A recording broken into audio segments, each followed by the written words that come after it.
Welcome to our channel. Today we how to transfer sales data from Netsuite to Salesforce, complete guide step by step clearly.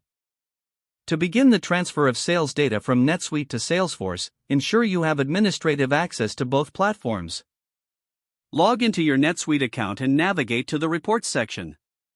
Select the sales data report you wish to export. Filter the data as necessary to focus on specific sales transactions.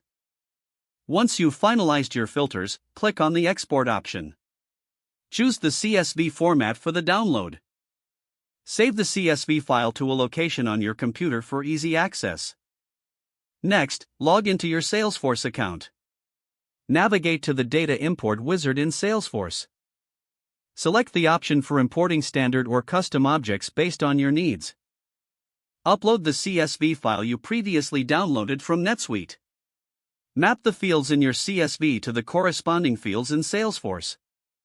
Ensure that all necessary fields are correctly mapped to avoid data discrepancies. Review the import settings to confirm that everything is set up as intended. Initiate the import process by clicking on the Import button. Monitor the progress of the data import. Once the import is complete, check the import summary for any errors or warnings. If errors occur, download the error report to diagnose the issues. Make the necessary adjustments to the CSV file and re-upload if needed. Once all data is successfully imported, navigate to the relevant Salesforce records to verify the accuracy of the transfer. Finally, conduct a review of your sales data in Salesforce to ensure it reflects the information from Netsuite accurately. If the page does not load, refresh the browser or try again in a private or incognito window. Make sure you are using the correct email address. If your password is not accepted, use the reset option and create a new strong password you can remember.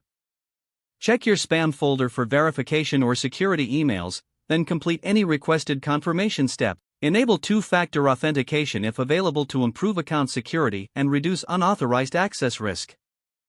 After signing in, review your profile details so your contact information and settings are accurate and current.